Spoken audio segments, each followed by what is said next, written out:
ആറാട്ട് എന്ന് പറയുന്ന സിനിമ നമ്മൾ എത്രയോ കാലങ്ങൾക്ക് ശേഷം തിയേറ്ററിൽ ഉണ്ടാകാൻ പോകുന്ന ഒരു വ്യത്യസ്തമായ അനുഭവമായിരിക്കും ആറാട്ട്.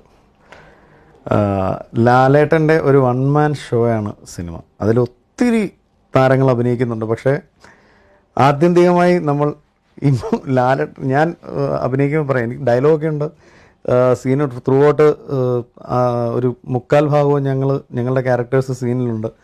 എന്നോട് പലരും ചോദിക്കും എങ്ങനെയുണ്ട് സിനിമയിൽ വേഷം ശ്രദ്ധിക്കപ്പെടുമോ എന്ന് ചോദിച്ചാൽ ഞാൻ പറയും, ലാലേട്ടൻ്റെ മുഖത്തുനിന്ന് കണ്ണെടുത്താലല്ലേ നമ്മളെയൊക്കെ ആരെങ്കിലും കാണും.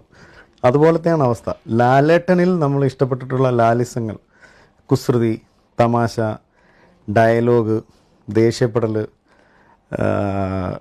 അടി, ഫൈറ്റ്, പാട്ട്, ഇതെല്ലാം ചേർന്ന ഒരു ഗംഭീര മാസ് എൻ്റർടൈനറാണ് ആറാട്ട്. അതിൽ ഉദയേട്ടൻ്റെ സ്ക്രിപ്റ്റ് എന്ന് പറയുമ്പോൾ നമുക്ക് ഊഹിക്കാം എൻ്റർടൈൻമെൻറ്റ് എങ്ങനെയാണ് ജനങ്ങൾക്ക് കൊടുക്കേണ്ടതെന്ന് കൃത്യമായി അറിയാവുന്ന എഴുത്തുകാരനാണ് ഉദയകൃഷ്ണ.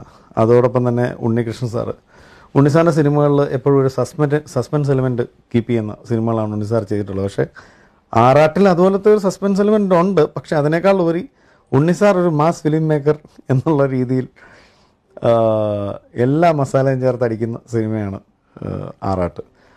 നമുക്ക് ലാലേട്ടനെ ആഘോഷിക്കാൻ വേണ്ടി തിയേറ്ററിൽ പോവാം.